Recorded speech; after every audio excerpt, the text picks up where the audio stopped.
es un poco lo que nos vamos a meter, con lo que nos vamos a meter hoy. Así que los que puedan estar más atentos, igual la clase va a quedar grabada, se va a subir para que todos la puedan consultar, como siempre, pero está bueno estar, está bueno preguntar. A ver,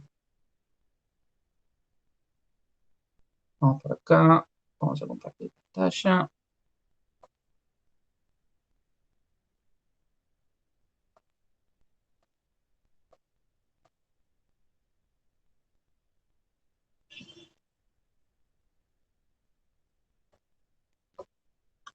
Estamos, ahí se ve, ¿se ve la pantalla?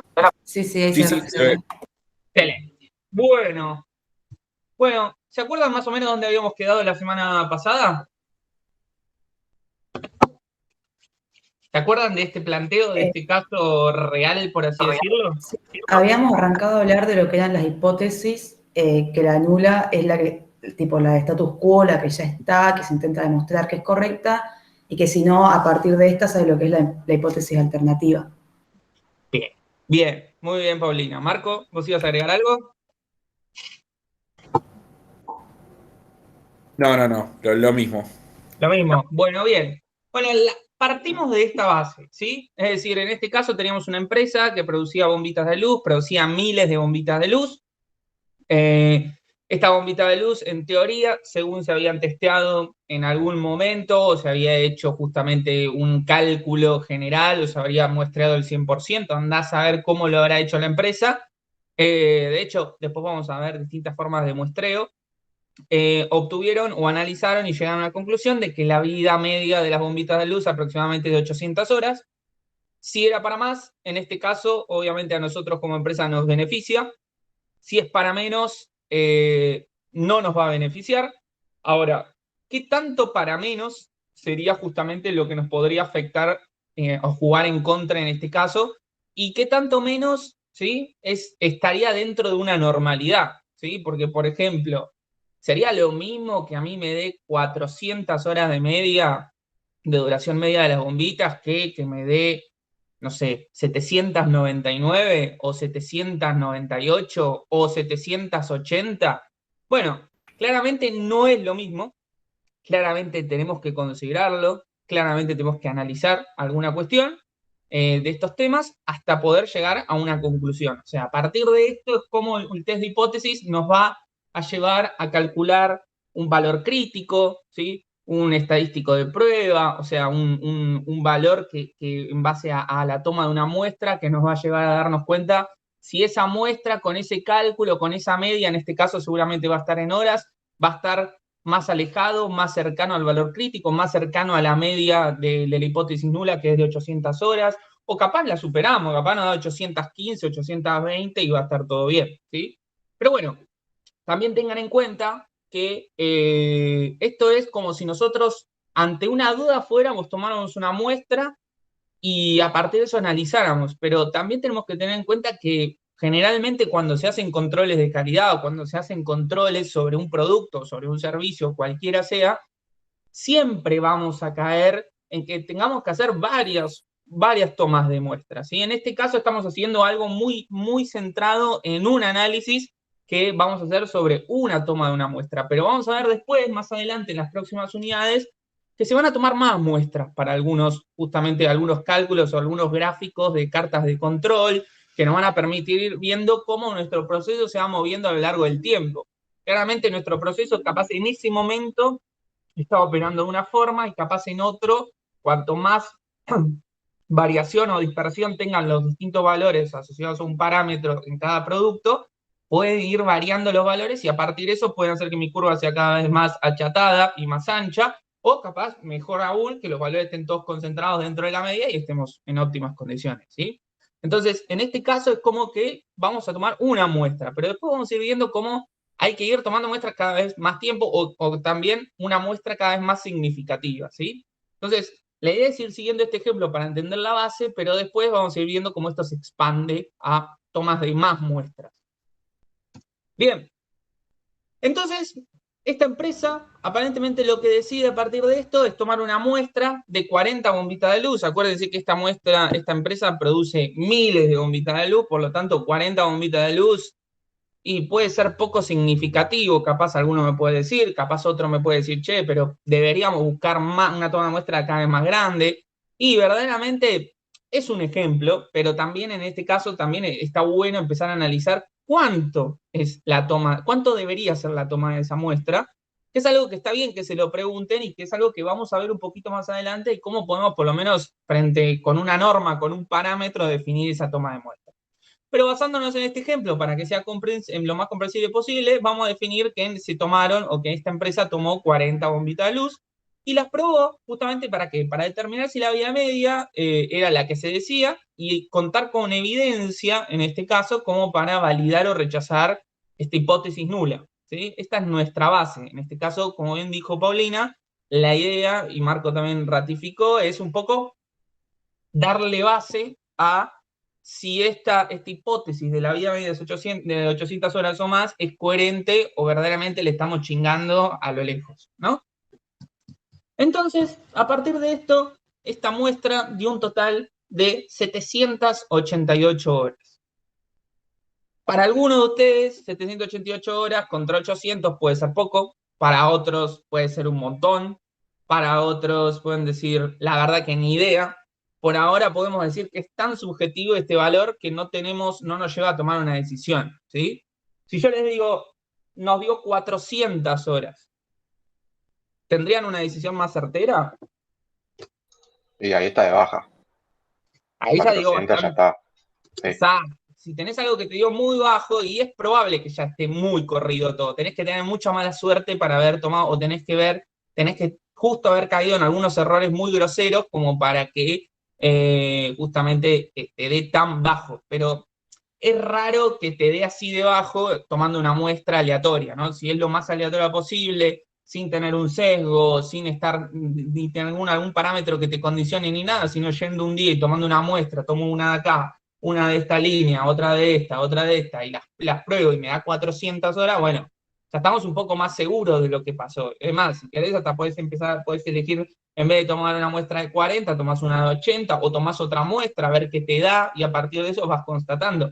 Pero 400 horas es más seguro que 788 horas, ¿sí?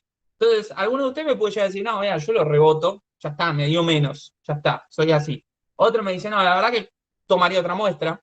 Otro me diría, no sé, no sé. Y otros me dicen, no, está bien, 12 horas sobre 800 es nada. Bueno, pero todo está en la subjetividad y hasta ahora todavía no estamos metiéndonos a profundidad del test de hipótesis, ¿no? Entonces, justamente, Una esta consulta, Martín. pregunta, ¿cómo? Gonzalo.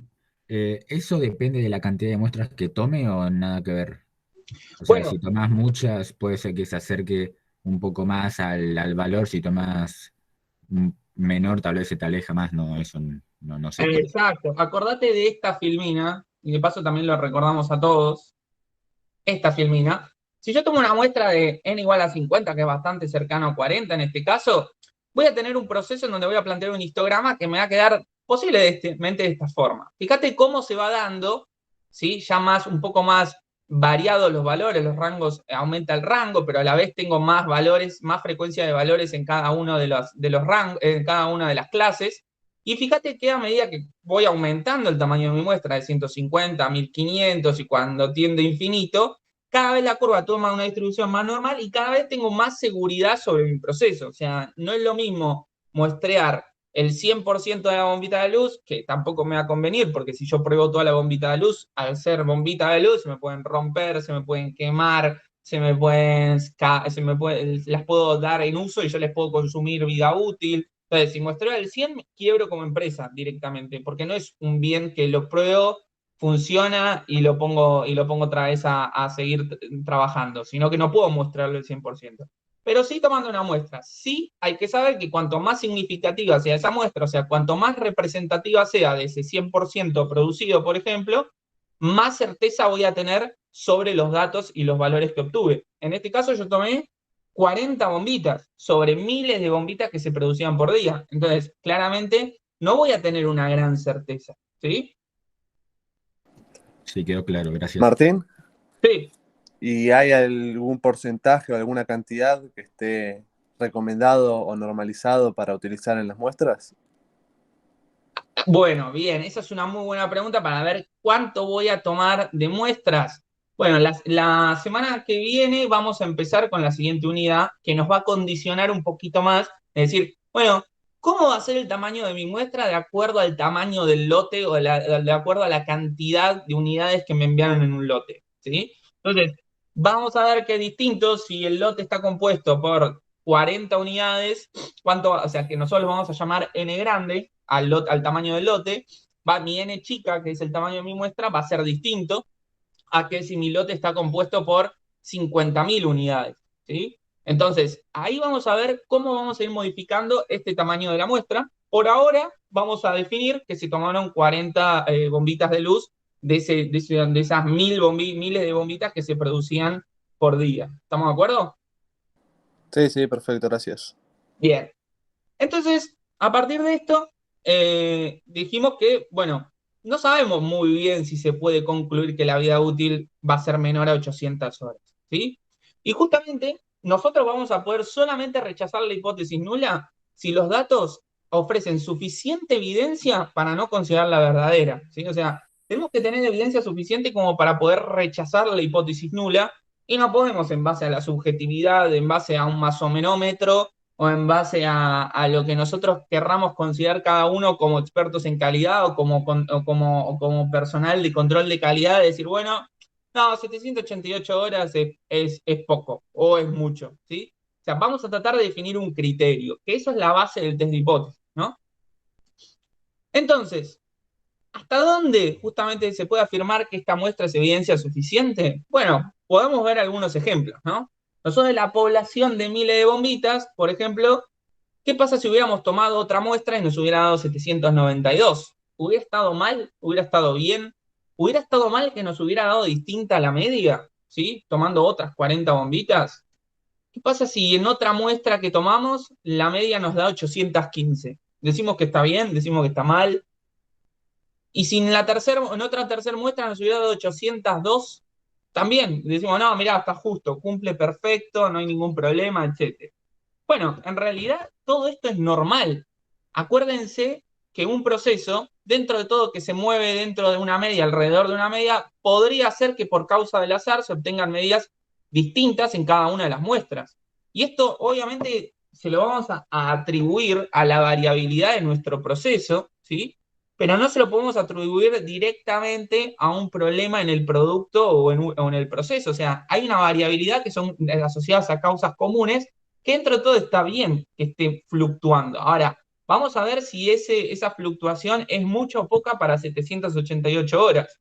Para 792, capaz en base a este criterio que vamos a generar, vamos a ver, podrían también contrastarlo después. 815 también, 802 también. Entonces, un poco hay que analizar, pero hay que tener un criterio, ¿está? Obviamente acá vemos que las variaciones son pocas, o sea, la variación es poca, el error o la diferencia entre una y la otra es poca, por lo tanto es como que dentro de todo, si se corrió la media o si hay alguna variación en mi proceso, es no tan grande por lo que podríamos ver, pero bueno, habría que analizarlo. Hasta ahora estamos sacando conjeturas sin tener ninguna certeza. Se entiende que esta media puede ir variando a lo largo de cada una de las muestras, ¿no? O sea, porque el tamaño de mi muestra también es chiquito. ¿Se entendió eso? Sí, Sí, creo que se entiende. Sí. Bueno, perfecto.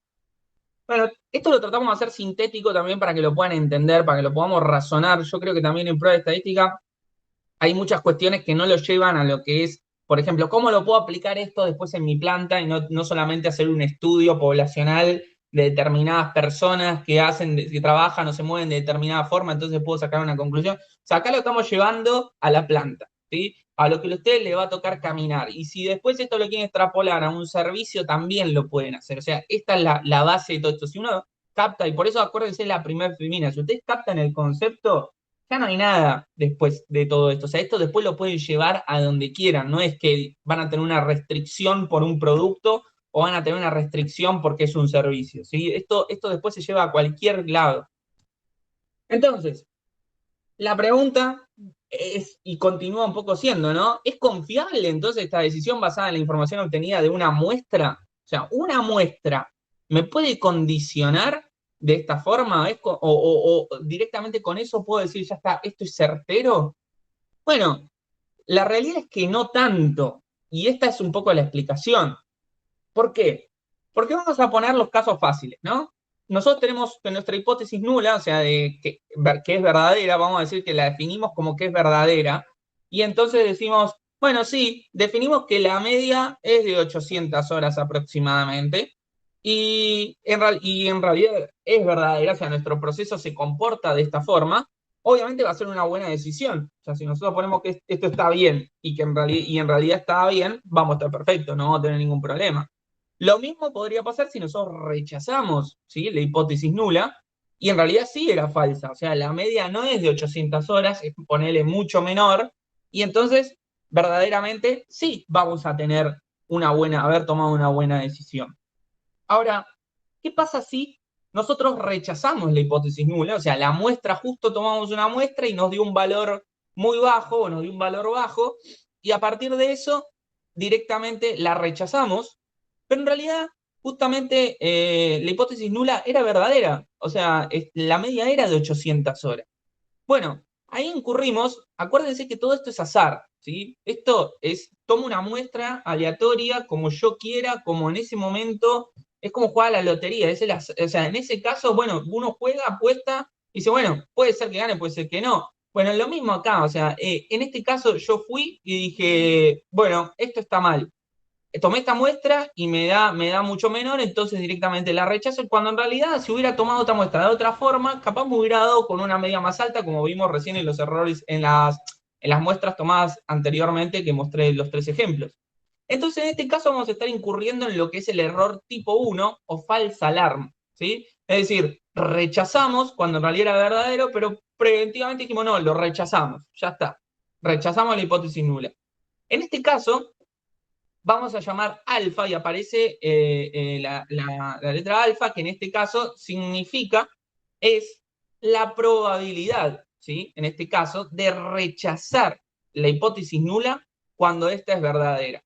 Y obviamente va a ser el complemento de aceptar la hipótesis nula cuando esta es verdadera. O sea, si esta es la probabilidad de rechazar cuando esta es verdadera, 1 menos alfa, ¿sí?, 1 menos la probabilidad menos esta probabilidad, va a ser la probabilidad de aceptar cuando es verdadera. ¿Eso estamos de acuerdo?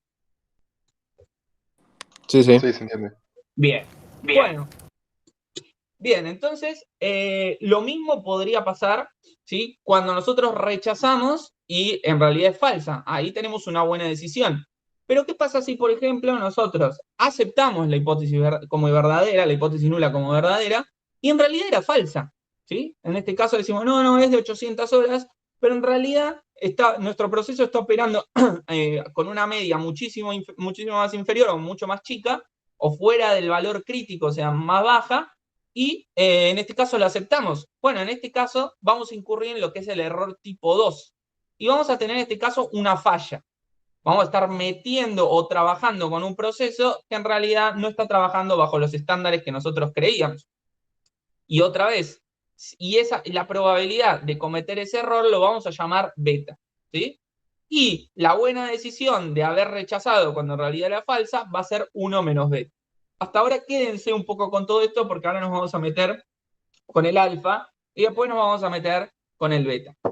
Explicándolo un poquito más lógico todo lo que venimos planteando y llevado a este ejemplo, podríamos decir que por causas del azar, ¿sí?, la muestra con la bombita de luz, que tenía una vida útil muy baja, se termina, asociados al error tipo 1, se termina rechazando, ¿sí? Directamente tomamos una muestra, nos dio muy bajo y lo terminamos rechazando. Y de esa forma, ¿qué rechazamos? Bueno, la hipótesis que afirma que la vida media de las bombitas es de 800 horas o más.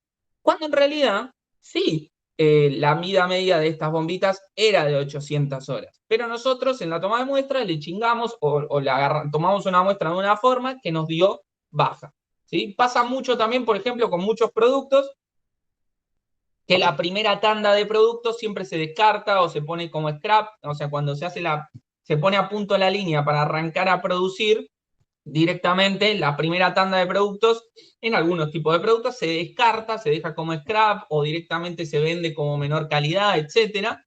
Y directamente, por ejemplo, si nosotros hubiéramos tomado esa primera muestra de esa etapa, de esa primera línea de salida, los primeros productos salientes, y medíamos este parámetro, en este caso de la media, y capaz nos hubiera dado más baja, y con eso directamente lo rechazamos, y quedó como sesgada nuestra muestra, y en realidad deberíamos hacer un poco más intercalada, ¿sí?, la muestra que estamos tomando. Pero en este caso decidimos, por ejemplo, se pudo haber hecho de esa forma, y se incurrió en el error tipo 1. Ahora decís, bueno, ¿y esto qué consecuencias trae, no? Bueno, la empresa, imagínate, cuando se da cuenta que la media es mucho más baja, o intuye que la media es baja cuando en realidad estaba bien, bueno, va a tratar de mejorar todo su proceso productivo, ¿sí? Y lo va a tratar de mejorar innecesariamente, porque verdaderamente está cayendo en un error. Entonces, imagínate el rediseño de todo un proceso productivo, imagínense el rediseño de todo un proceso productivo de punta a punta, contratando, no sé, ingenieros para que se encarguen de todo el proceso de reingeniería, aumentando o invirtiendo mucho más en personal de compras y de calidad para que vaya a evaluar a los proveedores, para que vea las materias primas, o contratando más personal de mantenimiento, o comprando nueva maquinaria para tratar de mejorar esa media. Es decir, tratando de trabajar sobre las 5M pensando que ahí está la cuestión y que tiene que mejorarlo, cuando en realidad cometió un error desde el principio, ¿sí? Entonces también hay que ser muy cauteloso con la toma de decisiones que cada uno hace. Pasa mucho también en el mundo pyme, que uno agarra, toma una muestra, todo, hace un cálculo, se lo muestra al director y el director dice, no, tenemos que hacer esto, ya.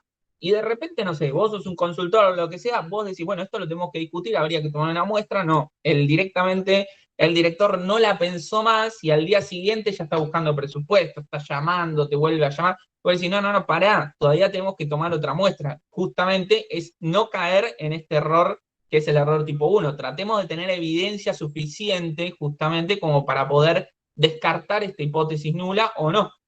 Entonces, es fundamental el trabajo, es fundamental el trabajar con la toma de muestras, es fundamental definir cuánto va a ser el tamaño de tu muestra y tratar de ser que siempre, o sea, tratar de que sea lo más significativo posible. Capaz no en esta primera toma, o sea, después se podrá ver que se toman múltiples muestras o muchas muestras y que todo va haciendo una gran curva normal, o sea, todo va aportando datos a una gran curva normal y esa gran curva normal va haciendo justamente un poco más, va a ser un poco más el reflejo de cómo se comporta mi proceso asociado a este parámetro, ¿sí?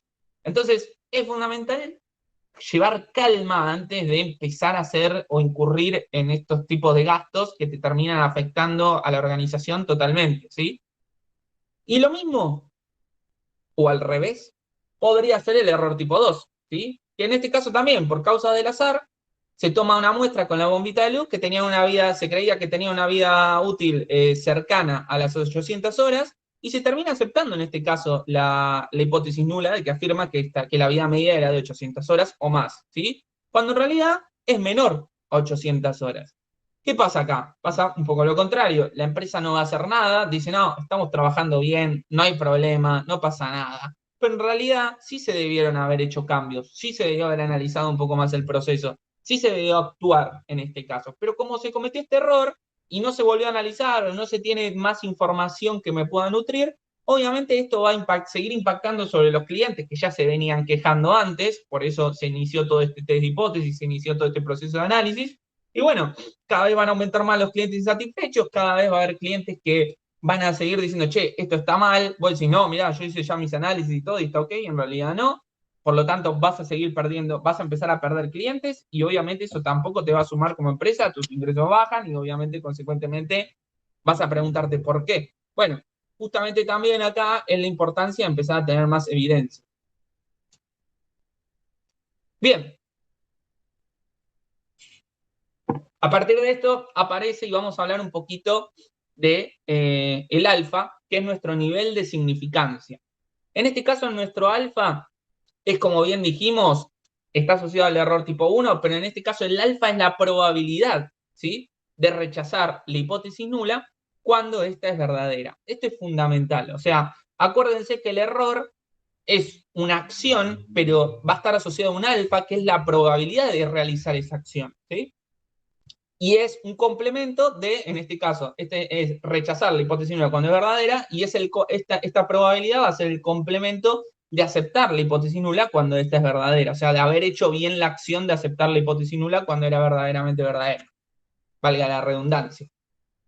Entonces, si lo podemos decir un poco más en criollo, y está buena esta frase, por eso siempre la dejo, es la máxima cantidad de error, ¿sí?, que nosotros, como área de calidad o como organización, estamos dispuestos a afrontar antes de empezar a dar como válida la hipótesis alternativa. Es decir, es el valor crítico, el valor límite que nosotros vamos a definir antes de empezar a dar como válida la hipótesis alternativa. Es como el changüí que le vamos a dar, en este caso, por así decirlo, a nuestra media, a esta variación, antes de empezar a dar como válida la hipótesis alternativa. Esto nos va a permitir a nosotros definir un criterio, y justamente esto nos va a permitir darnos cuenta si contamos o no con evidencia suficiente para descartar la hipótesis nula o no. Entonces, el alfa es una probabilidad, ¿sí? Esa probabilidad, mediante alguna forma, a ver quién puede intuir de dónde sacamos la probabilidad de justamente obtener determinados valores o poder rechazar determinados valores, va a estar vamos a tener que llevarla a un valor, en este caso en horas, o a un valor en Z, y con eso también les tiro para que la piensen, para justamente poder contrastarlo con esta media, en este caso, que nos dio de 788 horas. ¿A partir de qué herramienta que vimos la semana pasada creen que podemos utilizar para llevar este alfa para transformarlo en un valor que nos permita un análisis?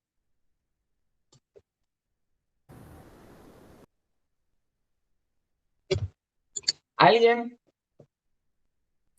Con la normal estándar. ¿Podrías repetir la pregunta? ¿Quién tiró una? Y después repito la pregunta y después la persona que contestó me la vuelve a responder. Bueno. Es decir, ¿estamos todos de acuerdo que el alfa es una probabilidad? Acordamos eso, ¿sí? Ahora bien, nosotros estamos hablando hasta ahora en horas, ¿sí? Tenemos 800 horas de media que nosotros creemos que es nuestra hipótesis nula. Tenemos 788 horas que nos dio nuestra muestra. Y estamos hablando de una probabilidad que es alfa, ¿sí? Nosotros algo vimos la semana pasada y hablamos un poco de la probabilidad de la ocurrencia de determinados valores. Y para eso, justamente, y lo vimos asociados a una curva normal, que si un proceso sigue una distribución normal, generalmente, cuanto más muestras tomemos, como vimos recién en la filmina, frente a una duda de uno de sus compañeros, vimos que tiende a ser una normal. Bien, entonces, si nosotros tenemos esa probabilidad, claramente porcentaje, por así decirlo, con horas no lo vamos a poder cruzar, no lo vamos a poder analizar, ¿sí? Entonces, ¿a dónde creen que lo deberíamos utilizar para transformar este alfa, ¿sí?, en un valor crítico para ser contrastado con las 788 horas, por ejemplo, que nos dio de media la muestra? ¿Utilizando qué herramienta? La normal estándar. Bien. Bien, entonces vamos a utilizar la normal estándar, que es en este caso la tabla, ¿sí? Entonces, si vamos a usar la tabla de distribución normal Z y utilizando en este caso la normal estándar con Z, vamos a tratar de llevar los valores que tenemos en horas, ¿sí?, tanto en 800 horas o en 788 horas, y nuestro nivel de significancia, que va a estar en un porcentaje que ahora lo vamos a ver, lo vamos a tratar de llevar a Z, a una distribución estandarizada en Z, cuyo media poblacional es 0 y desvío estándar tiende a 1 en teoría, pero lo vamos a tratar de llevar a esa distribución, ¿sí? Entonces, ¿cuánto es un nivel de significancia aceptable? ¿Sí? O sea, hablando ahora del porcentaje, un nivel de significancia que está en porcentaje. Bueno, generalmente no se va a desear que la probabilidad de rechazar la hipótesis nula sea muy alta. ¿Por qué? Imagínense, acuérdense, nosotros tenemos la curvita, ¿sí?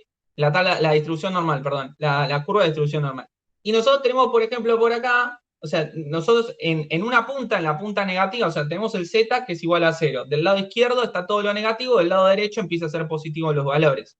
Entonces, imagínense que si yo voy aumentando mi porcentaje, cuanto más grande sea mi alfa, más cerca voy a estar del medio. O sea, si mi alfa es del 1%, voy a estar en un costadito, pero si mi alfa es del 50%, voy a estar en z igual a 0 justo. Si mi alfa es del 60%, voy a estar ya pasando al lado positivo. Entonces, lo que buscan generalmente las empresas es que el alfa o el nivel de significancia sea lo suficientemente chico o no sea lo suficientemente grande, porque si no vamos a terminar rechazando siempre. Imagínense, en esta curva normal, si mi alfa estuviera por acá, en vez de por acá, o sea que en vez de ser un 5%, sea un 40%, estaría por acá, tendría gran cantidad de probabilidad de obtener muchos valores muchos valores que caigan dentro de este lado de la curva, ¿sí? Y por lo tanto, seguramente termine rechazando todo y voy a terminar dudando de mi proceso constantemente, ¿sí? Entonces, un poco lo que se busca es que el alfa sea chico. ¿Estamos de acuerdo en esto? Sí, Sí, perfecto. Bien. Entonces, nuestro alfa, generalmente el alfa tomado por las empresas es del 1 o del 5%, ¿sí? El alfa que vamos a elegir en este caso va a ser el 5% para que todo lo tengamos en claro. Entonces, sí, en base a este nivel de significancia, que nos va a permitir definir un valor crítico, vamos a poder definir en base a la probabilidad si esta diferencia de 12 horas por debajo de la media va a ser evidencia suficiente, ¿sí? Como para poder descartar o no la hipótesis nula. Entonces, un poco lo que les estaba diciendo, les estaba tratando de invitar a ir pensando ya, es, bueno, me estás hablando de un alfa que está en porcentaje, que está en el 5%, me estás hablando de una media que calculaste en base a una muestra, o sea, una X raya, que es de 788, y me estás hablando de una media poblacional que vos crees, o que se estipuló en algún momento, de 800 horas. Entonces, ¿cómo empezamos a relacionar todos estos conceptos? Por ahora podemos decir 788 contra 800 horas, bueno, hay una diferencia de 12 horas, horas con horas, lo sacamos. Pero ese 5%, ¿cómo lo vamos a llevar? Bueno, ahí es un poco como lo que uno de sus compañeros dijo, que es empezar a jugar con el valor Z, ¿sí? Tratar de estandarizar la curva y jugar con valores en Z.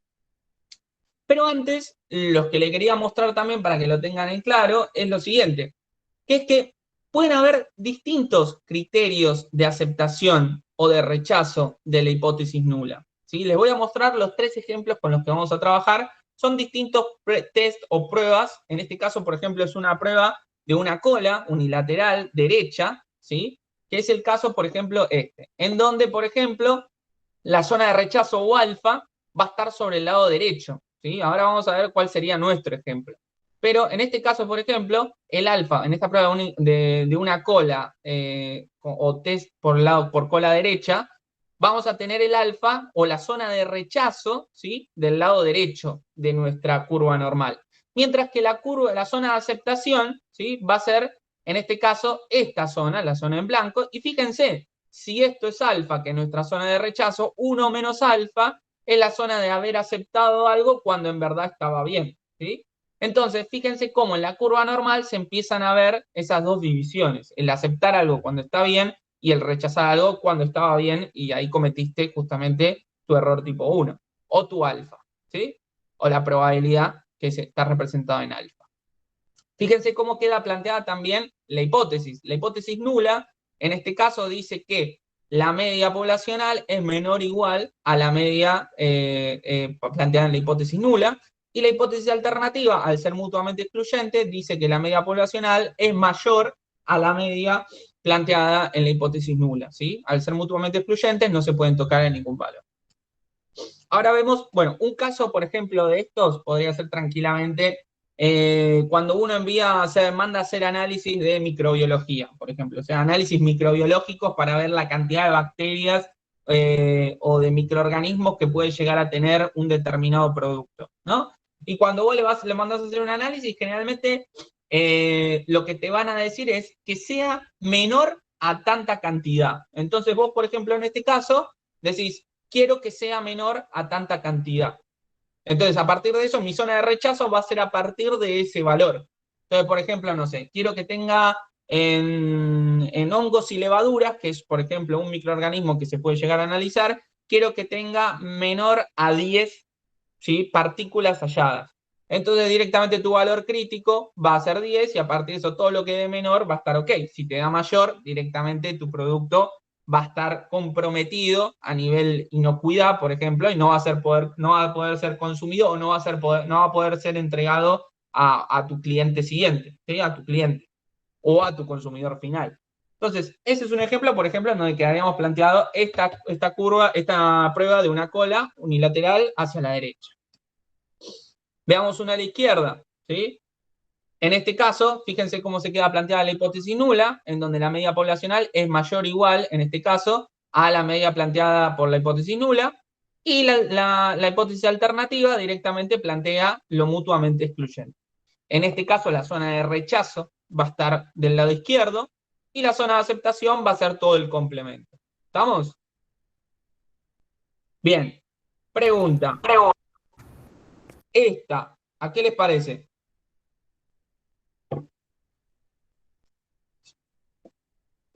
¿A qué les suena? ¿Podría estar relacionado con algo de lo que venimos hablando? A la de las bombitas. Exactamente. Esta va a ser, seguramente, en realidad va a ser nuestro test de hipótesis, cómo va a quedar planteado en una curva normal. Y después tenemos la prueba de dos colas, ¿sí? Bilateral, en donde no voy a querer justamente, o voy a tener dos zonas de rechazo, justamente por eso es bilateral, en donde voy a tener una por el lado izquierdo y voy a tener una por el lado derecho. A partir de esto pueden aparecer miles de restricciones. Puede ser que, por ejemplo, ¿por qué? Uno me podría decir, pero Martín, ¿por qué hay dos zonas de rechazo? Bueno, podrían haber múltiples condicionamientos que te generen estas zonas de rechazo. Una, por ejemplo, de este lado es, no sé, quiero tener menor cantidad porque voy a tener cuestiones, o si entrego más, por ejemplo, en cantidades. Si entrego de más o más cantidad, no sé, en volumen, en litros, en peso, en lo que fuera, voy a perder plata. Y si entrego de menos, mi cliente se va a quejar. Entonces quiero que más o menos entregar siempre lo mismo. O, por ejemplo, tengo restricciones legales sobre el lado derecho, tengo restricciones legales sobre el lado derecho, entonces no puedo superar tal cantidad de tal determinado valor. Entonces tengo que estar en menos de esto, y de este lado mi cliente me lo exige, entonces tengo que estar en más de esto. Entonces, también tengo que considerar no solamente los parámetros que me exige mi cliente, sino también los reglamentarios, cualquier cuestión que me pueden llegar a afectar, hasta lo financiero. Fíjense, si entrego de más, pierdo plata. Entonces también puedo tener una restricción por ese lado. A la hora de considerar y plantear estos test de hipótesis, no solamente tengo que basarme en todo lo que me dicen mis clientes, sino también en lo que me puede llegar a afectar a mí o no. Eso es fundamental, ¿sí? Y también en la legislación, en la reglamentación vigente, etcétera. O sea, todas esas cuestiones también me empiezan a condicionar. Como bien dijo una compañera de ustedes, la prueba que vamos a utilizar es la prueba de una cola unilateral por el lado izquierdo, ¿sí? Obviamente, también si hubieran visto que esto se parece a lo primero que planteamos cuando partimos esta clase, ya también hubieran llegado a esta conclusión.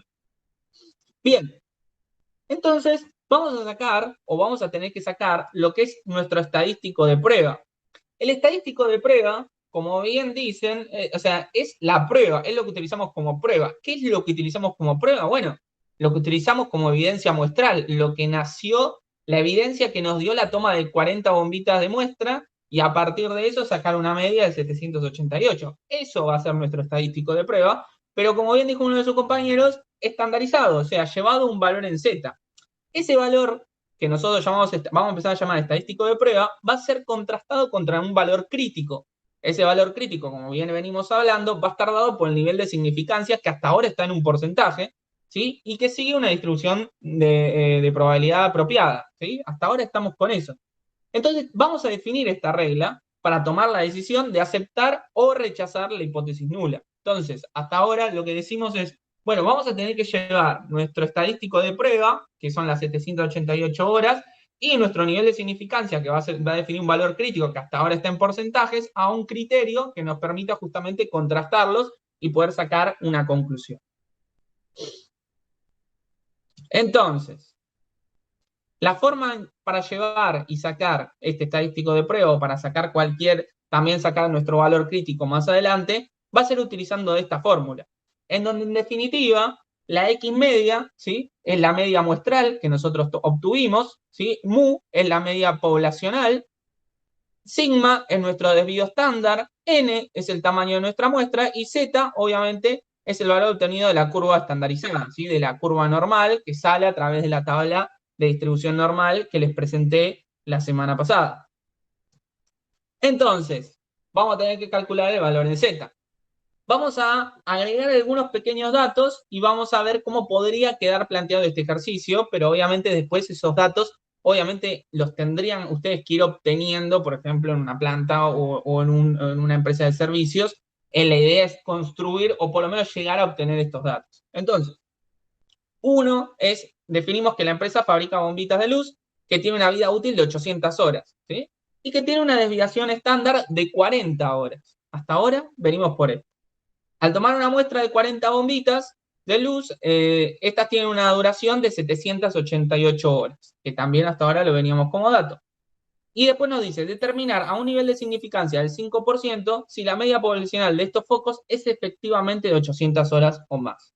Resumiendo un poco todo lo que venimos viendo, esto es como quedaría planteado, ¿no? O más resumido o lo más asociado, por ejemplo, a un ejercicio. Frente a esto, nosotros vamos a utilizar entonces esta fórmula para poder sacar nuestro estadístico de prueba. Llevando nuestro estadístico de prueba, lo podemos plantear de esta forma, ¿sí? Que podemos decir nuestra media de 788 horas menos, ¿sí? En este caso, nuestra media poblacional que se creía que era de 800 horas, dividido nuestro desvío estándar que es de 40 horas, sobre el tamaño de la muestra que nosotros tomamos, que era de 40 unidades, ¿sí? Esto nos va a dar un valor que obviamente va a ser negativo ya por esta diferencia que tenemos acá, que era de menos horas negativas, y nos va a dar un valor de menos 1.897. ¿Sí? Este es nuestro valor en Z, en este caso, de nuestro estadístico de prueba. Lo que nos queda ahora sacar es nuestro valor crítico, que está en porcentajes y es nuestro alfa. ¿Estamos de acuerdo hasta acá?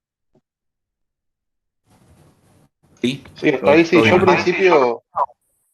al principio hice al revés la resta.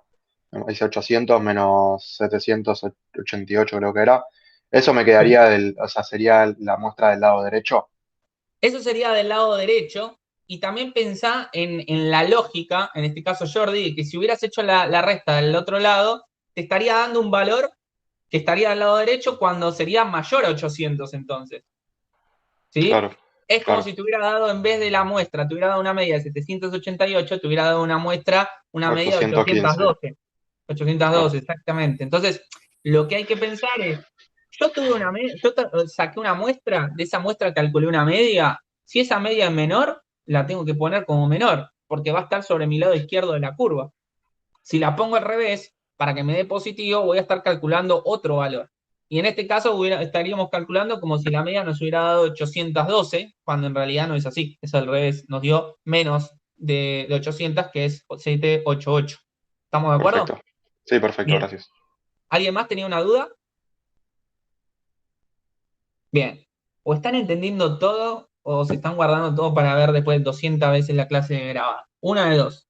Pero lo mejor en este momento es que pregunten, porque después, si entienden este tema y nos vamos a meter un poquito más profundo, ya el resto lo sacan de toque. Ya las próximas unidades, si entendieron esto, lo sacan de toque al momento. Así que bueno, seguimos. Entonces tenemos esta prueba de cola izquierda, en este caso unilateral, y decimos que nuestro valor en Z hasta ahora obtenido es menos 89.7. ¿Sí?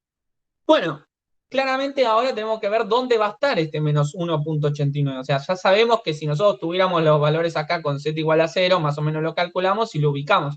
Pero no sabemos dónde va a estar el alfa, ¿sí? Nuestro valor crítico puede estar acá, puede estar un poquito más para acá. O sea, ¿qué valor es este? Bueno, la forma básica, ya para aprenderlo, ya después es para aprenderlo de memoria, acuérdense que los valores son, o sea, generalmente se utiliza el 1 o el 5%, entonces generalmente ustedes van a buscar ese 5%, ¿no?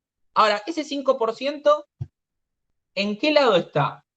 O sea, ese 5% está por dónde dentro de esta curva. ¿Por el lado izquierdo o por el lado derecho? Izquierdo no habíamos dicho. Sí. Está por el lado izquierdo. Acuérdense que también cuando van a ir a esta tabla, fíjense que solo el Z habla de valores positivos. Entonces el Z te va a calcular todos los valores hacia la derecha, ¿sí? Sobre esta mitad. Y sobre esta mitad, que son negativos, ¿qué hay que hacer? Ya que lo vimos la semana pasada. Me va a hacer uno menos el Z ahí. Uno menos.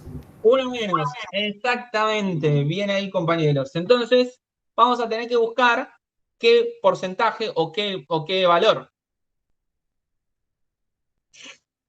en la tabla Z.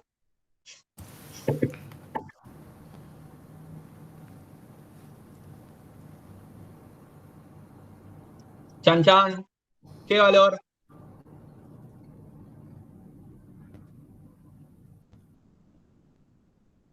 Y no habría que buscar ¿cuánto era? ¿5%?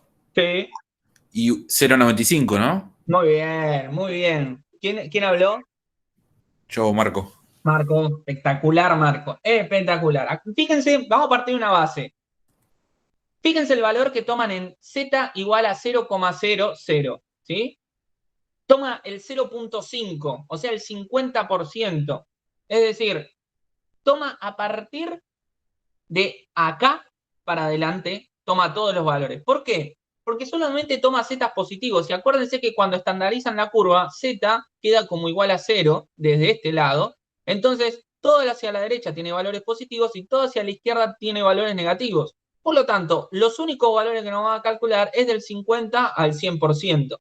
Por lo tanto, si yo quiero sacar el 5%, voy a tener que sacar el 95%, como bien dijo Marco, y buscar el complemento para sacar este valor, ¿sí? Entonces, si saco el 95%, voy a sacar el mismo valor absoluto, pero de distinto signo. Entonces, vamos a nuestra amada tabla, que ya después la van a empezar a querer de a poquito, y buscan el 1, en este caso, tendrían que buscar el 0,95, que yo ya hice un poco la tarea, entonces si lo buscan, va a estar por acá, ¿sí? Que justamente va a estar en 1,60 y entre 1,64 y 1,65. El que elige el 1,64 está perfecto en un parcial o en cualquier lugar. El que elige el 1,65 también está perfecto. Y el que elige lo que voy a elegir yo también está perfecto, que es el menos 1,645. Claramente, el valor que me arrojó en este caso la tabla de distribución normal en Z es el 1,645, pero eso hubiera sido para el 95%. Yo quiero el 5%. Entonces, acuérdense que uno de los postulados de Gauss es que para el mismo existe la misma probabilidad de cometer errores de mismo valor absoluto, pero de distinto signo. Entonces, el complemento es de 1,645, el complemento de ese 5% va a terminar siendo negativo, que es menos 1,645. Claramente, en Z queda definido mi valor crítico, que es el siguiente, menos 1,645. Cuanto más chico sea el valor, o sea, cuanto más se aleje, en este caso menos 1,66, 67, como lo que fuera, va a ser mi zona de rechazo. Entonces, rápidamente a cualquiera, rápido, ¿cómo va en este caso? ¿Voy a aceptar o rechazar mi hipótesis nula? No, se rechaza. Exactamente, la vamos a rechazar porque el valor nos dio dentro de nuestra zona de rechazo. Ahora, si yo te digo, yo digo Jordi o cualquiera, le digo, ¿ustedes le llevan este valor al director de la empresa o le llevan esto al de producción que solo está enfocado en producir? Te va a decir, ¿qué es Z? ¿Sí? En definitiva, van a decir, ¿y Z qué es? ¿Y qué me estás diciendo? ¿Tá? Entonces, claramente vamos a tener que llevar estos valores a algo que nos permita hablar con criterio, ¿sí? Frente a la persona o a los responsables a quien se lo tengamos que exponer. Entonces, vamos a llevarlo a horas. Entonces, ya sabíamos que este valor estandarizado en Z era de 788 horas. Eso ya lo tenemos en claro porque es la media que nosotros habíamos tomado y es el valor en Z correspondiente, era menos 1,897. Y obviamente, despejando directamente el X, en este caso, podemos llegar a obtener que el valor crítico en horas es de 789,6. 789,6 horas, ¿sí? Entonces, ese es nuestro valor crítico. Si nos da menor carga horaria en la duración de las bombitas, en la media, que esta 789,6, quiere decir que en este caso vamos a tener, nos por lo menos nos lleva a dudar y a replantearnos, porque estamos rechazando, en este caso, la hipótesis nula, ¿sí? ¿Por qué? Porque ya ni siquiera con ese máximo de error que nosotros le permitimos, que es de más o menos 10.4 horas, ¿sí? hasta llegar a 800, ni con ese changüí, por así decirlo, pudimos afirmar que la media es de 800 horas, ¿sí? O sea, ni siquiera se mantiene dentro de un margen razonable de error, por así decirlo, respecto de la media hacia abajo. Ya superó ese margen y ya nos dio 788 horas. Por lo tanto, nos va a llevar a replantearnos y nos va a llevar a darle la razón, por lo menos, a estos clientes o a los clientes que se estaban quejando de que había una diferencia o que no tenían una duración de 800 horas. Si lo vamos a concluir, y esto a modo de ejercicio, todo test de hipótesis tiene que tener una conclusión. La conclusión es que se rechaza la hipótesis nula y se acepta la hipótesis alternativa de que la media es menor de 800 horas, y que como conclusión se define que con un nivel de significancia del 5% se va a rechazar la hipótesis nula de que la vida media de los focos es de 800 horas o más, y se considera que existe evidencia suficiente como para aceptar la hipótesis alternativa de que la vida útil de los focos es menor a 800 horas, ¿sí? Este es como ustedes lo deberían plantear, esta es a la conclusión que deberían llegar, por ejemplo, en un parcial. Obviamente esto es mental, tranquilamente esto ustedes lo concluyen, lo exponen, lo ponen en un informe y tranquilamente se lo pueden reportar a la dirección, a producción, a quien fuera para poder plantear este desvío. Es fundamental hacer todo esto. Ahora bien, hasta ahora estamos haciéndolo en frente a una muestra. Después vamos a ver que verdaderamente con una muestra no nos vamos a contentar, sino que vamos a necesitar tomar muchas más muestras y que es ideal cada cierta periodicidad, cada cierta frecuencia, ir tomando muestras para poder ir viendo si justamente nuestro proceso dentro de todo se mantiene bajo control, ¿sí? Bajo control estadístico, lo llamaremos en un futuro. Pero por ahora está bueno entender todo este razonamiento. También les dejo un poco lo que son los pasos, ¿sí? El paso 1 es definir la hipótesis, fundamental, ¿sí? Que sea mutuamente excluyente de la hipótesis alternativa. También es importante definir un nivel de significancia. Por otro lado, hay que obtener muestras, salir a obtener muestras. Es fundamental definir una persona que tenga claro el concepto de cómo tomar muestras, cómo medir ese parámetro, que ese parámetro cuando lo están midiendo no se vea afectado por ninguna cuestión. O sea, por ejemplo, si vas a pesar algo, que la balanza no esté calibrada, que si vas a muestrear algo que se vea afectado por el medio ambiente, bueno, fíjate que las condiciones medioambientales estén en condiciones, que si vas a muestrear algo que justo salió de una máquina que siempre se rompe y que justo estaba a punto de romperse, también estar atento a todo eso. O sea, tiene que tener la lógica y la persona que va a tomar esa muestra, tiene que entender esa lógica, ¿sí? Por último... ¿Tengo una consulta? Sí, Vimos todas sí. las cuentas que hay que hacer para calcular el Z. ¿Hay algo que para hacer para calcular el N, o sea, la cantidad de datos que vos tomás? O sea, recién en la conclusión dijimos que hay evidencia suficiente, pero ¿qué pasa si de repente vos sacaste esa evidencia habiendo hecho 10 lámparas cuando producís miles? Es buena pregunta, Jordi. De hecho, en base a después a lo que vamos a ver en la unidad que viene, vamos a poder determinar una forma, por lo menos en base a una norma, es decir, bueno, ¿cuánto va a ser nuestra muestra? ¿Sí? Y a partir de eso, ¿qué decisión vamos a tomar? Entonces, podríamos basarnos en los primeros principios de esa norma, que es la IRAM 15, por ejemplo, pero hay muchas normas para el muestreo, ¿sí? Después, también es importante que el muestreo esté sesgado. No esté sesgado, o sea, no lo lleves a decir, bueno, tomo las de arriba o tomo los del principio de la línea, sino ir tomando un poquito de cada lado, que parece una estupidez, pero te condiciona un montón. Yo creo que les he contado la semana pasada que nosotros en una empresa hacíamos micro galletitas. Esas micro galletitas las bañábamos en chocolate, y lo que pasaba es que esas micro galletitas nos las daba un proveedor. El proveedor era un pirata mal, y el tipo lo que hacía era directamente, como sabía que era un pirata mal, o sea, las galletitas venían húmedas, venían con gorgojos, que son como gusanitos, venían todas rotas, partidas, teníamos un quilombo, y todo eso se vendía bañado en chocolate, y después se le vendía tipo, no sé, a los postres como Serenito y todo, que tenían ese pack arriba para tirarle estas micro galletitas. Y claro, le estábamos vendiendo a clientes grandísimos y le comprábamos a un tipo que era un pirata. Entonces, El tipo, en vez de querer cambiar, primero quiso hacerla fácil y lo que intentó hacer es mandarnos una caja de muestra. O sea, y ahí te das cuenta que está sesgado totalmente. ¿Por qué? Porque te mandaba la caja de muestra y te la mandaba perfectita. Te mandaba las mejores galletitas que le pudieron salir, la juntaba entera y te la mandaba en esa caja. Claro, entonces te dice, no, fíjate acá, que acá está todo la realidad. Y mentira, después vos empezabas a abrir las otras cajas o empezabas a abrir el lote, empezabas a chequear la primera caja de arriba, la caja de adentro de todo del medio y una caja de abajo de los costados, y te das cuenta que te estaban entregando cualquier cosa. Entonces, es como que vos tenés que definir justamente una forma aleatoria de tomar la muestra y también tenés que definir un criterio para la cantidad de la toma de tu muestra, de tu N chica. Entonces, eso te lo va a dar la IRAM 15, pero hay otras normas que te permiten muestrear, ¿sí? Que después las vamos a ver así un poquito por arriba. Perfecto. Bien. Entonces, después tomamos esta muestra con paso 2 y como paso 3 calculamos el estadístico de prueba, ¿sí? En base a la media que obtuvimos de esa muestra. Y hoy, como paso 4, calculamos el valor crítico, ¿sí? Ese valor crítico que lo vamos a contratar contra este estadístico de prueba nos va a permitir después en el paso 5 sacar conclusiones y así nos damos cuenta si aceptamos o rechazamos la hipótesis nula. Entonces, eso es un poco el resumen de hacer un test de hipótesis.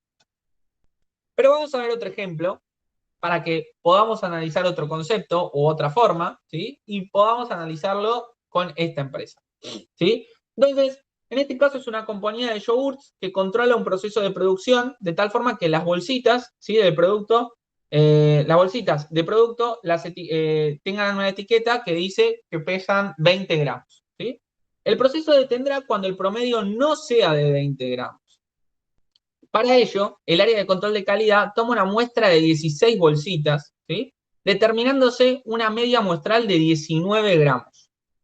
A un nivel de significancia del 5% y con una desviación estándar poblacional de 2 gramos, ¿sí? De 2 gramos, determinar si se deberá parar el proceso y ajustarse o se encuentra funcionando correctamente, ¿sí? Entonces, mi pregunta es, teniendo en cuenta esto, ¿de qué tipo de test de hipótesis estamos hablando? ¿De una cola derecha, de una cola izquierda, bilateral? ¿Puede ser bilateral? Sí, ¿Por qué? bilateral, porque es distinto de. Porque dice Muy el bien. promedio no sea de 20 gramos, no dice mayor o menor. Claro. Bien, bien, bien, bien. Y les pregunto así también un poco ya charlando, digo, ¿qué podría pasar si pesa más? ¿Por qué queremos que Y no estás sea... perdiendo, o sea, estás desperdiciando, con 20 te alcanza y quizá le pones 25 gramos. Si son 5 gramos de cada chapita, estás perdiendo. Bien, bien, me O sea, no, gusta. no te conviene. Sí, estás dándole de más. O sea, estás entregando 25 y cobrando 20. Exacto, bien, estás perdiendo económicamente o a nivel financiero. Bien. ¿Y el lado izquierdo? Y porque si tu proveedor, si tu cliente te hace un test, te pide 20, vos le estás dando 15, te va a decir que es insuficiente. Muy bien, espectacular, espectacular. Entonces, quedó claro y explicado por ustedes por qué vamos a plantear justamente un test de 2 colas. Entonces, si yo les pregunto, lo primero que tenemos que hacer es definir la hipótesis y el nivel de insignificancia. ¿Cuánto es, en este caso, cómo va a quedar planteada la hipótesis y cuál va a ser el nivel de significancia? Y el nivel dijimos que 5 que era siempre 5. Bien, Y la hipótesis, que el promedio es 20 gramos. Y la hipótesis 0 es igual a 20 y la Igual a 20. hipótesis 1 distinto de 20. muy bien, espectacular. Espectacular, Gonzalo. Muy bien, y también creo que Jordi que lo habló, o Marco, no me acuerdo. Pero espectacular. Así que, por ahora, tenemos estas dos cuestiones. Tenemos una muestra, que era la de 16 bolsitas, y ahora tenemos que empezar a meternos con el cálculo del estadístico de prueba. Si vamos a calcular nuestro estadístico de prueba, obviamente tenemos que usar esta famosa fórmula, y en base a eso definimos que la media era de 19, menos 20, o sea, la media de nuestra muestra, menos 20, que era nuestra media poblacional, dividido un desvío estándar de 2 gramos, sobre 16, que son las 16 bolsitas que se tomaron. En base a esto, nuestro tamaño, nuestra Z, para nuestro estadístico de prueba, es menos 2. ¿Sí? Está otra vez del lado izquierdo. Ahora vamos a calcular el valor crítico que nace del 5%. Ahora, tenemos que analizar algo. ¿Qué pasa si es bilateral? Hay que dividirlo por 2. Exacto. Entonces, nuestro alfa lo tenemos que dividir por 2, entonces queda 2,5 a un lado y 2,5 al otro. Si nosotros vamos a buscar ese 2,5 del lado izquierdo, ¿qué valor tengo que salir a buscar? 0,975. Muy bien. 0,975. ¿Alguno me puede decir en la Z? ¿Alguno tiene la tabla Z ahí a mano y me puede decir qué valor de Z tiene? Y si no, les doy unos minutitos. ¿Cómo la googleo? ¿Cómo se llama? La tienen subida en el campus y si no, pongan tabla de distribución normal en Z y si no, se los dejo acá. No sé si se ve. A ver. Ahí.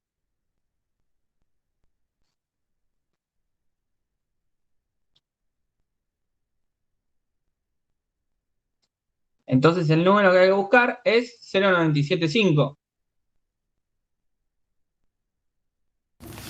0,96. 0, ¿cuánto? 1,96.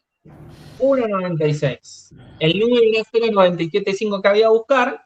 Y en este caso, yendo por acá, fíjense, entramos con Z a 1,9, llegamos a 1,96 y nos damos cuenta que este es el valor. Da 0,97500. Acá estamos 0,97550 y pico, y acá 0,974. O sea que este dentro de todo es el más certero. Yendo entonces de este valor, podemos decir que tomamos 1,96. Como tenemos que hacer el negativo, el complemento, mismo valor absoluto, pero distinto signo, vamos con menos 1,96. A partir de esto, nueva conclusión, ¿acepto o rechazo la hipótesis nula? Rechazo. Exactamente. Y si lo llevamos a valores en gramos, podríamos decir que esto representa 19 gramos, como está dado ya por ejercicio, y haciendo el despeje nos damos cuenta que esto es 19,02 gramos. Algunos me pueden llegar a decir, no, pero Martín, es re poquito. Pero esto es una muestra. Esto te está marcando justamente que hay un corrimiento que no sabes de cuánto y que en este caso te dio 19 gramos, pero capaz te puede haber dado puede haber una diferencia muchísimo mayor. Y es un poco lo que vamos a empezar a meternos ahora, no sin antes cerrar este ejercicio, que es justamente con la conclusión, que otra vez plantea que se rechaza la hipótesis nula y se da como válida la hipótesis alternativa de que la media es distinta de 20 gramos. ¿Sí? Entonces, este sería nuestro planteo o nuestra conclusión como para, en este caso, rechazar la hipótesis nula. ¿Sí? Bien, ahora vamos a ver diciendo, bueno, pero la diferencia es muy poca. Bueno, también es subjetivo. Y vamos a ver entonces justamente cómo podemos analizar, ¿sí?, esta posibilidad de que tengamos un error y que sea el error tipo 2. ¿Sí? Es decir, en este caso sería dar la hipótesis nula como verdadera cuando en realidad es falsa. Y vamos a poder entenderlo a través de la curva normal.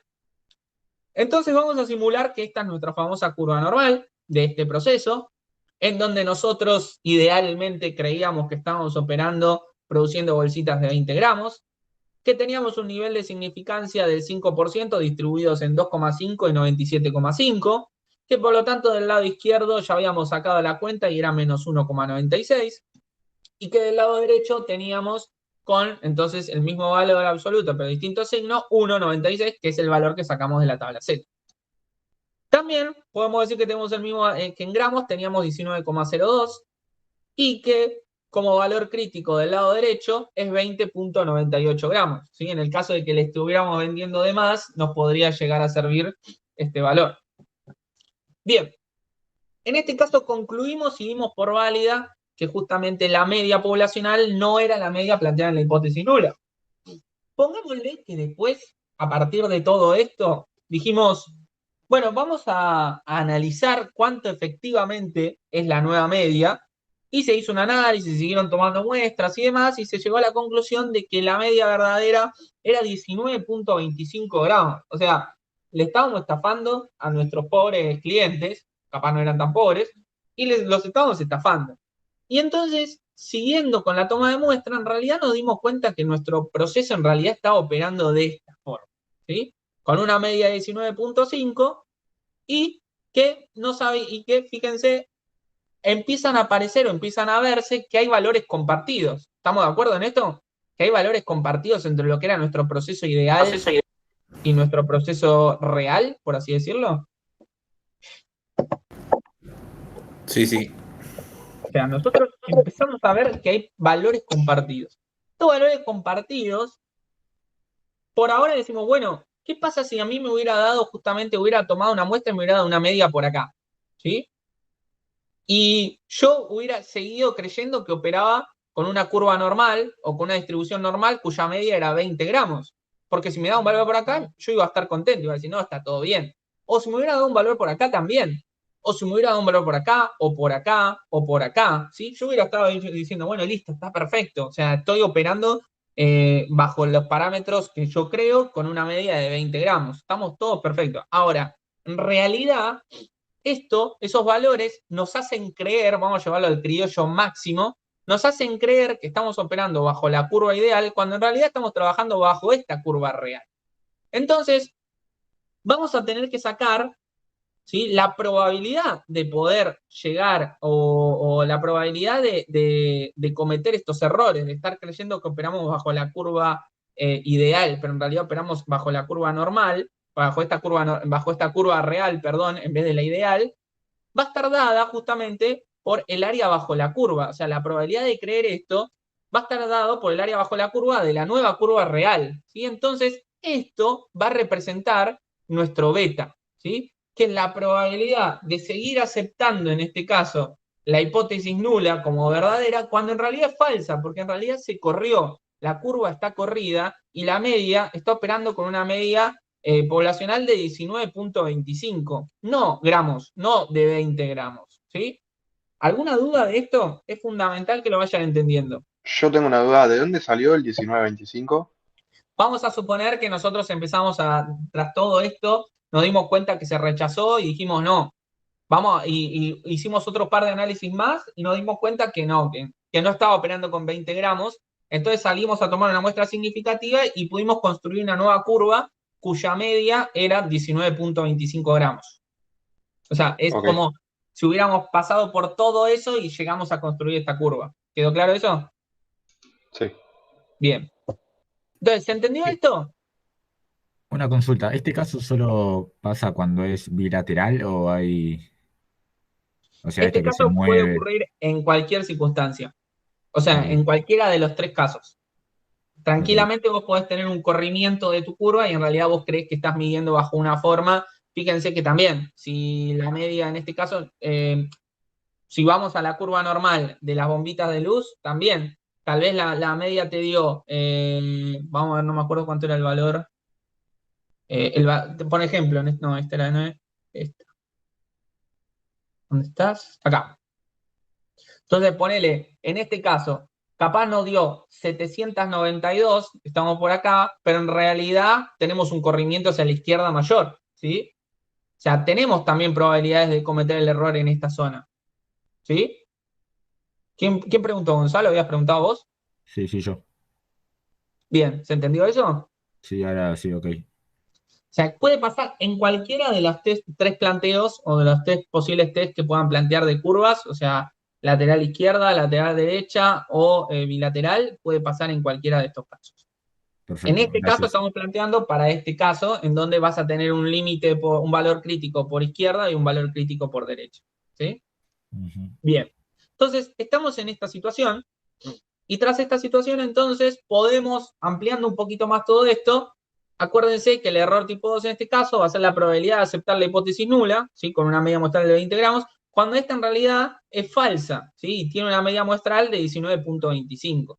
Entonces vamos a ampliar un poquito más y podemos entender que en mi proceso ideal yo creía que tenía una media poblacional de 20 gramos con un límite inferior por izquierda de 19,02 gramos y con un límite superior por derecha de 20.98 y que los valores por fuera de estos límites iban a ser rechazados tranquilamente.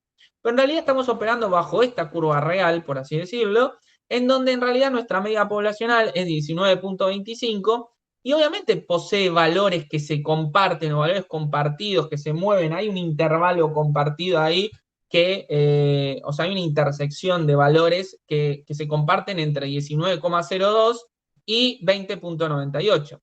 Y también posee otros valores fuera de estos límites. La cuestión es que si nos hubiera dado valores fuera de estos límites, fuera del 19,02, tranquilamente ya hubiéramos rechazado, como vimos recién, rechazamos rechazamos la hipótesis nula y directamente estamos dando como válida la hipótesis alternativa y ya salimos al cálculo.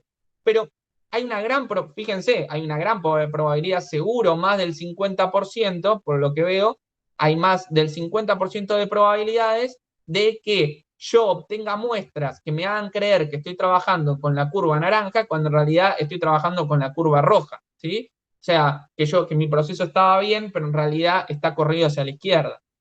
Entonces, esto lo que vamos a calcular es el beta, que justamente es la probabilidad de cometer ese error, de la probabilidad de que yo crea que estoy trabajando bajo la curva naranja cuando en realidad estoy trabajando bajo la curva roja.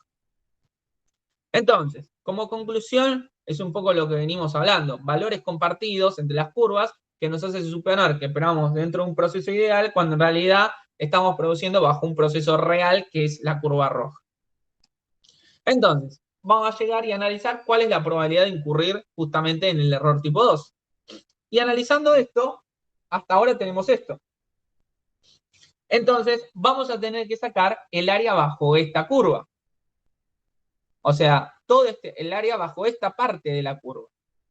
¿Cómo vamos a calcular esto? Bueno, lo mismo, utilizando nuestra tabla de distribución en Z, en donde vamos a sacar el Z superior, que va a estar dado por toda esta zona. No sé si se ve justo cómo aparece acá la línea. Toda esta zona, que es, vamos a sacar todo este área bajo la curva, ¿sí? Desde, justamente, 20,98 hasta, en este caso, hasta acá, ¿sí? Entonces, ¿cómo se saca ese valor? Bueno, el valor crítico superior, que en este caso es 20,98, menos la nueva media, ¿sí? La nueva media calculada, que es 19,25, dividido 2, que es el desvío muestral, el desvío estándar, dividido la raíz de 16, que es el tamaño de nuestra muestra. A partir de eso, sacamos un valor que es de 3,46, ¿sí? Que llega hasta acá. O sea, es todo esto, es el Z, o sea, perdón, parte desde acá y llega hasta acá, pero cuando saquemos el área bajo la curva nos va a dar todo este área bajo la curva. Luego vamos a calcular el Z, el error, o sea, el Z de beta también, pero para el valor crítico inferior. En este caso, vamos a calcular seguramente este valor, y se lo vamos a tener que restar. ¿Cómo lo hacemos? El valor crítico inferior, que es 19,02, ¿sí? Ah, bueno, queda reflejado en esta parte, ¿ves? El color en verde te refleja lo que vamos a calcular, el área bajo la curva, y a partir de eso vamos a restárselo. Entonces, ¿cómo queda? El valor crítico inferior, que es 19,02, que es este de acá, menos la nueva media poblacional, dividido 2 sobre raíz de 16. Este valor obviamente va a dar negativo y da menos 0,46. Si nosotros vamos a Z y buscamos, por ejemplo, 3,46, vamos para acá, vamos a Z, 3,46, ¿no? Más o menos, 3,46. Te da 0,9997299,123. ¿Estamos? O sea que el primero que tenemos va a ser este. Y por otro lado, vamos a sacar el otro valor crítico inferior, que es el de menos 0,46. A partir de este valor, directamente cuando lo sacamos, nos da 32,2759. Si busco el complemento, me va a dar más o menos 0,68 y pico. Busco el complemento y me da 32,2759. Entonces, yo saqué la probabilidad de obtener valores desde 0 a 20,98 y le resté la probabilidad de obtener valores desde 0 a 19,02 en esta curva roja. ¿Para qué? Para que me quede el área bajo esta curva. Entonces, mi error tipo 2 va a ser la diferencia entre esta probabilidad y esta probabilidad, que es lo que tengo remarcado acá. Entonces, la diferencia entre esto menos esto, más o menos me va a dar 67.697%. Es decir, ¿sí? Más que se lo voy a decir yo, les voy a preguntar a ustedes, ¿qué les representa ese valor? ¿Quién me lo puede explicar? En criollo, no me importa, alguien que me lo pueda definir. Que el 67% de los valores están compartidos, o sea, coinciden las dos, ¿cómo se llaman? Las dos campanas, y el resto no. O sea, es lo que está corrida. Va por ahí. Más que el 67% de los valores están compartidos, también vamos a aclarar que hay un 67.7% de probabilidades de que yo siga creyendo que estoy trabajando bajo la curva naranja, cuando en realidad estoy operando bajo la curva roja. ¿Sí? Entonces, hay muchas probabilidades. Fíjense cuánto, por eso es importante, y acá es importante ir cayendo en esto de, bueno, qué tan importante es tomar muchas muestras, qué tan importante es definir el tamaño de mi muestra, qué tan importante es ir midiendo mi proceso a lo largo del tiempo. Bueno, fíjense, si no mido constantemente y tomo solo una muestra, había casi un 70% de probabilidades que yo siga creyendo que mi muestra estaba bien, perdón, y un 32% de posibilidades de rechazarla totalmente, pero un 67% de probabilidades de creer que estaba todo ok, ¿sí? Entonces, es grandísimo la probabilidad en este caso de que yo no me dé cuenta. Entonces, es fundamental que se tomen muchas muestras o de que el tamaño de mi muestra sea lo suficientemente grande como para no chingarle. ¿Puedo hacer una pregunta? Sí, Marco. Perdón, que interrumpí así. Problema. A ver, yo viéndolo, no sé, yo soy un poco mal pensado, ¿no? Pero pienso que el que quiere manipular los datos y darte la muestra que quiere y todo eso, te puede bajar ese 70% a lo loco, contra alguien que no sabe, ¿o no? Totalmente. O sea, acá uno puede jugar con los datos como quiera. Si yo, fíjate, a ver, acá también está esta dicotomía y es importante que todos se den cuenta porque les va a pasar, seguro, a alguno le va a tocar seguramente estar en una empresa de manufactura y seguro le va a tocar caminar la planta y seguro si está en producción va a hablar con gente de calidad y si está en, no sé, y si está en mantenimiento hablar con gente de calidad o lo que fuere y obviamente calidad en este caso siempre va a buscar que de alguna forma el producto salga de la mejor forma posible, ¿sí? Entonces, te vas a chocar con producción que te va a decir, no, está todo bien, ¿sí? Entonces tal vez te vas a chocar y te decir, no, está todo bárbaro, no es que en la primera muestra dio todo bien, ya saquemos, liberemos, saquemos producto. Y en realidad vos te vas a chocar con ese debate, que es la guerra que siempre existió entre calidad y producción, en donde justamente calidad un poco a veces va más allá del gasto, del desembolso, de vender más, de lo que fuera. O sea, va por el lado de que lo que voy a vender salga en condiciones. ¿Por qué? Porque capaz calidad tiene una visión un poco más largoplacista que producción o ventas, que en donde, o sea, producción y ventas va a querer sacar, cubrir, o sea, venta va a querer vender. ¿Para qué? Para que cobre yo mi comisión, para que la empresa tenga márgenes positivos a fin de mes, para que la empresa pueda invertir en tal y cual cuestión, etcétera. Lo mismo, producción va a querer cumplir con todas las ventas porque ingresa dinero, la empresa crece, si llego a tal valor de producción, los empleados van a cobrar un nivel de un premio a la productividad, lo que fuera. En cambio, calidad justamente tiene esa objetividad de decir, no, las cosas no están saliendo como están diciendo, y hasta calidad le puede terminar dando la razón al cliente. Por eso también se generan muchos roces, o sea, después tenés al director que siempre va a estar más alineado a producción y a ventas y te va a decir, no, si ya dio bien, no importa, ya está, ya no se está dando bien. Y un poco calidad tiene que darse ese beneficio de la duda, ¿sí? Tiene que darse esa posibilidad de poder volver a analizar los datos, de tomar muestras. Fíjense que, Y no sé, después también cuando salga algo mal y vengan un montón de quejas por el producto que mandaste, no van a ir a buscar a los de ventas, sino van a ir a buscar a calidad también. van a ir a buscar a calidad, ¿eso dijiste? Claro, sí, van a ir a buscar a calidad. Entonces, Sí, por eso calidad tienen que, o sea, por más que puedan manipular los datos, no le conviene nunca, porque si saca un lote que es malo, después lo van a ir a buscar a ellos. es que en realidad un poco el punching ball de lo que puede hacer, de lo que puede ser en una empresa cuando el producto sale mal, es calidad. De hecho, la pregunta siempre está, Che, mira, y esta es la frase, y esta va a ser muy buena porque se van a acordar de mí porque esta frase está en todos lados. Cuando sale un producto mal y vienen reclamos por todos lados, porque cuando un producto sale mal, no, que llegue a un cliente una vez está permitido dentro de todo, o sea, no está tan mal, vamos a decirlo muy entre comillas. Pero cuando empiezan a venir reclamos de todos lados por el mismo producto y vienen y lo primero que hace producción para delegar y hacer así, o lo mismo que hace ventas o lo que fuera, es ¿cómo? ¿Y calidad no lo vio? Pero si calidad está para eso. Y ese es el primer punto en donde se desata una guerra. Y ese es el primer punto en donde uno tiene que definir, tener evidencia suficiente justamente, como bien dijimos en esta filmina, de poder mostrar y decir, ¿no te das cuenta que esto yo te lo marqué acá, te lo marqué acá, te lo marqué acá? Son ustedes los que tomaron la decisión o no justamente de avanzar.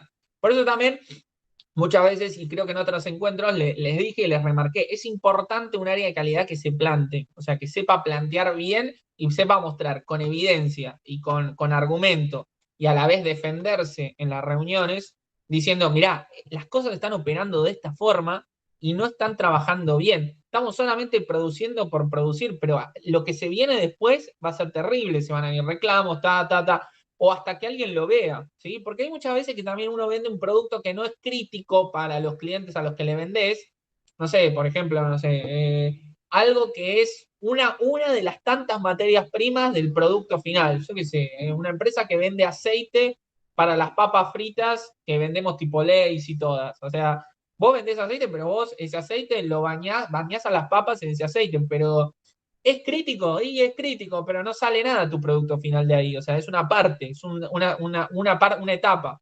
Tengo que decir, bueno, listo, ahí le mando cualquier tipo de aceite. Tal. Sí, pero la que se te viene después es terrible, porque se te va a quejar ese cliente. Seguramente cuando lo vean, si es que lo ve alguna vez, o si alguna vez las papas fritas o lo que fuera le dan con algún desvío, vamos a tener problemas nosotros. Lo mismo aplica para cualquier tipo de industria. Entonces, ahí es importante también poder plantear estas cuestiones para que no sucedan, para tratar de defender la idea de lo que vos estás mostrando. ¿Cuál es la mejor forma? Y si vos mostrás con un argumento sin fundamento teórico, en este caso basado en la toma de evidencia, o sea, en la toma de muestras, en la toma de evidencia no, en la toma de muestras y tener una evidencia muestral lo suficientemente grande para entender tu proceso, cuando te cae un reclamo no vas a saber qué decir si no tenés esa información. Y menos si, por ejemplo, están cayéndote ya reclamos y no sabés qué está pasando. Entonces, es fundamental empezar a medir. También, igualmente en esto también le doy la razón un poco a Marco, que he conocido áreas de calidad que hacen que los números cierren para que cierren, ¿sí? Y para nada más. Entonces, en eso Marcos, le doy la razón a Marco, que es el tema de este. O sea, hay veces que sí caes en ese punto de que verdaderamente te dicen, hacé que cierre este número. La cuestión es que vos tenés que plantarte, porque muchas veces lo que vos estás haciendo, que cierre ese número respecto a un parámetro, te puede poner hasta vos como profesional en juego. O sea, piensen que hay muchos profesionales que tienen matrícula, que hacen un juramento, etcétera, y que cuando van a probar algo que no está ok, y ya no sabes con qué te estás metiendo. ¿Sí? Imagínense alguien que controla calidad en Pfizer, o alguien que controla calidad en, no sé, en cualquier medicamento, o que controla calidad en un producto que lo consumen menores o chicos con alguna enfermedad. O sea, estamos en un momento, en una situación en donde vos decís, y yo no me la juego tanto. De hecho, existe la figura también de directores técnicos, por ejemplo, que es como la figura para muchos laboratorios, para empresas químicas, para empresas alimenticias a veces en algunos casos también, que son los que ponen el gancho, por así decirlo, por los productos que saca la empresa. Pero los tipos no trabajan ahí, simplemente responden ante alguna situación o ante alguna adversidad con su título como profesional, ¿no? Y también sucede mucho que, o sea, hay mucha gente que vende ese título de director técnico de una empresa, pero obviamente, por ejemplo, cada tanto los va a auditar o va a ver cómo funciona esa empresa, porque está bien, vos firmás por una empresa que para vos es confiable, pero si firmás por unos piratas y vas a tener quilombo y seguro vas a tener un problema legal en cualquier momento. Entonces, todas estas cosas hay que considerarlas. Y este análisis de esta información así se puede hacer con cualquier parámetro, se puede hacer con cualquier tipo de producto o servicio. Entonces, es fundamental que lo hagan. Y ¿saben qué? Yo les digo vamos a decir cualquier cosa, pero hoy en día tenemos ponele entre un 95 y un 97% pymes en nuestro país, ¿no? O sea, estamos constituidos en el 100% de la industria, en un 95-97% somos pymes. De las pymes, vamos a definir que menos del 10%, hasta menos del 5% implementan estos controles o este tipo de análisis estadísticos en sus procesos. Y directamente les digo, muchas ni tienen noción de lo que están produciendo. Y acuerdan con sus clientes productos que ni saben si están cumpliendo o no. Entonces, y sus clientes, la mayoría de los clientes de la pyme o los clientes más significativos de las pymes son multinacionales y son empresas que tienen una bajada de línea muy grande en cuanto a determinados parámetros y no pueden permitir cualquier cosa. Por eso muchas empresas grandes siempre vienen y auditan a las pymes, porque saben que las pymes en muchas cuestiones están sumidas en el no entendimiento de sus procesos, que no saben cómo funcionan, o hasta que le falta mantenimiento, o que tienen mano de obra poco capacitada, o que no miden sus procesos, que te arman, dicen, bueno, enviamos un certificado de que estás cumpliendo con tal parámetro. Y la pyme muchas veces agarra y pone una firma, y lo pone al director a firmar para que sea lo más creíble posible, y dice, estamos cumpliendo, pum, y se lo mandan. Pero no saben en qué se meten. Y a partir de que justamente empiezan a medir sus procesos, ya sea con calidad, ya sea no sé, con mejoras Lean para empezar a medir cómo empezaron y cómo termina una mejora de un proceso, o lo que fuere, una toma de tiempo, lo básico, lo que les enseñan a ustedes en estudio del trabajo, o lo que les enseñan en administración. Muchas veces eso no está.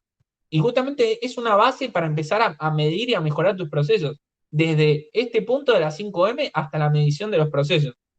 Entonces, hasta aplicar un test de hipótesis, hasta aplicar una carta de control, que después lo vamos a ver, o hasta inspeccionar el producto que recibís, ¿sí? Que recibís de la empresa, de tu proveedor, perdón, lo recibís y en vez de entrarlo al momento, abrirlo y ver qué te están mandando. O sea, hay muchas empresas que ni hacen eso y tampoco tienen un método. Entonces, muchas veces ir a implementar estas cosas pueden llevar mucha resistencia al cambio, pero a la vez te da mucha información para después poder notificar a la empresa de cómo se están moviendo. Entonces, es fundamental, es fundamental.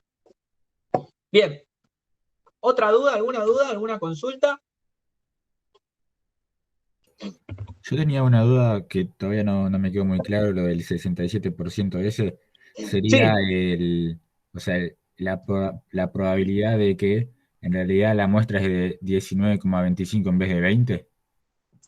El 67.69 es la probabilidad, en este caso, de que vos creas que estás trabajando bajo la curva en naranja y en realidad estás operando con una media de 19.25 y no te diste cuenta, o sea que tu proceso está corrido y vos no te diste cuenta de eso, sino que verdaderamente estás incurriendo en el error tipo 2, que decís, no, mi proceso está bien, cuando en realidad estás trabajando con esta nueva media. Es la probabilidad entonces de aceptar la hipótesis nula, o sea, aceptar que tu media era de 20 gramos, cuando en realidad, en este caso, era menor y era 19.25. Perfecto, gracias. Bien, ¿alguna otra duda del resto? Bien. Bueno, con esto damos por cerrada esta unidad. Hoy somos bastantes menos. Lo que les recomiendo que le hablen y le comenten a sus compañeros es que vean esta clase grabada, que la sigan, porque para mí esta es la clase más importante, por lo menos que vamos a tener, para entender el resto. El que no entendió algo de esta parte de la unidad, por lo menos de esta clase de hoy, repáselo, pregunte lo que fuera, pero contáctese con nosotros, lo que fuera, porque es fundamental entenderlo. Si no lo entienden, ahí estamos en una complication. Así que ahí prestemos atención a estos temas. Bien, dejo un espacio también para los que quieran seguir consultando algo.